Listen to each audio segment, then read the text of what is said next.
কড়াইতে একটু সাদা তেল দিয়ে দিয়েছি। তেলটা গরম হয়ে গেলে ওর মধ্যে আমরা গাজর কুচি দিচ্ছি।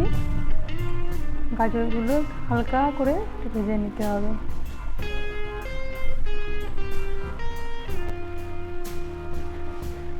গাজরটা হালকা ভাজা হয়ে গেছে, তার মধ্যে আমরা দিচ্ছি ক্যাপসিকাম কুচি। ক্যাপসিকামটাও একটু হালকা করে ভেজে নিতে হবে। আর এগুলো ভাজা হয়ে গেছে, এগুলো আমরা তুলে নিচ্ছি। ওই তেলের মধ্যে দিয়েছি পেঁয়াজ বাটা, আদা বাটা আর রসুন বাটা।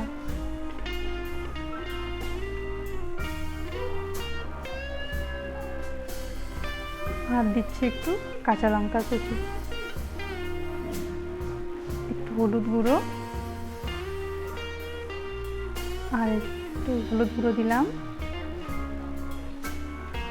এবার দিচ্ছি জিরে গুঁড়ো,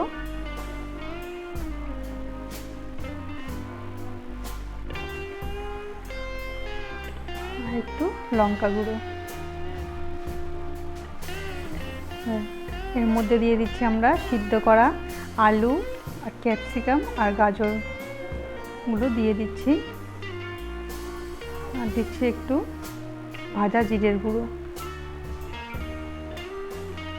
এবার নেড়ে চেড়ে এর মধ্যে একটু লবণ দিয়ে এটাকে আমরা নামিয়ে নিচ্ছি। এবার ব্রেডটাকে আমরা ট্রায়াঙ্গেল শেপে কাটবো।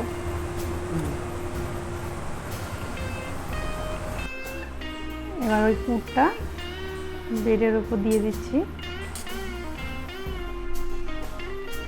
দিয়ে আর একটা ব্রেড উপর থেকে দিয়ে দিচ্ছি। এবার এর মধ্যে দিচ্ছি আমরা বেসন, একটু চালের গুঁড়ো, একটু লবণ, একটু হলুদ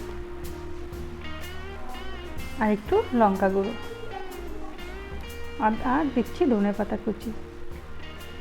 এবার জল দিয়ে এটাকে ভালো করে মেখে নেব। এর মধ্যে একটু দিয়ে দিচ্ছি সাদা তেল, দিয়ে এটাকে ভালো করে মেখে নেব। ব্যাটারটা তৈরি হয়ে গেছে আমাদের। এবার ব্যাটারে ডুবিয়ে এটাকে ডিপ ফ্রাই করে নেব।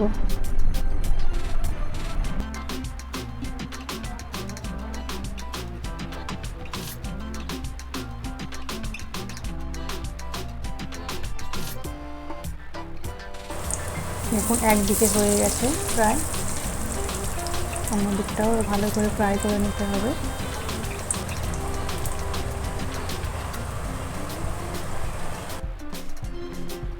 দুদিকেই ভালো করে হয়ে গেছে। এবার এটাকে আমরা উঠিয়ে নিচ্ছি।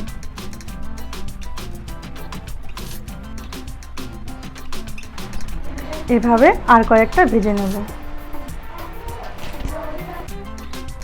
এবার আমরা স্যালাডে দিচ্ছি শসা, গাজর, পেঁয়াজ আর ধনেপাতা।